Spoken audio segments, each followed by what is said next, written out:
वाळू तस्करीवर मोठी कारवाई। बोंबेवाडीत तब्बल 70 ब्रास वाळू केली जप्त। आटपाडी महसूल विभागाने अवैध वाळू तस्करीवर मोठी कारवाई करत माणगंगा नदीपात्राच्या शेजारील बोंबेवाडी गावात 70 ब्रास वाळू जप्त केली आहे। जिल्हाधिकारी अशोक काकडे, प्रांताधिकारी डॉक्टर विक्रम बांदल यांच्या मार्गदर्शनाखाली स्वतः तहसीलदार सागर ढवळे व महसूल पथकाने ही धडक कारवाई केली। या मोहिमेत तलाठी विनायक बालटे, विनायक पाटील, अरुण ऐनापुरे तसेच कोतवाल गोरख जावीर, पोलीस पाटील वैभव देशमुख, संतोष आईवळे, प्रभाकर पुजारी यांनी महत्वाची भूमिका बजावली। गुप्त माहितीच्या आधारे महसूल पथकाने वाळू तस्करी करणाऱ्या ठिकाणी छापा टाकत सदर वाळू जप्त केली। ज्या वाहनाद्वारे ही वाळू वाहतूक व डेपो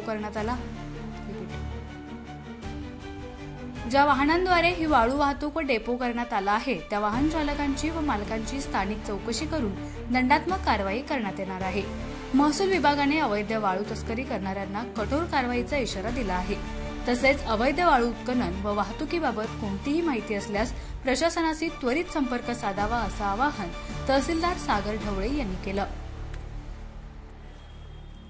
अशाच नवनवीन अपडेट्ससाठी आमच्या खबर गावाकडची या चॅनेलला सबस्क्राइब करा, आमचे व्हिडिओ लाईक करा आणि शेअर करा। धन्यवाद।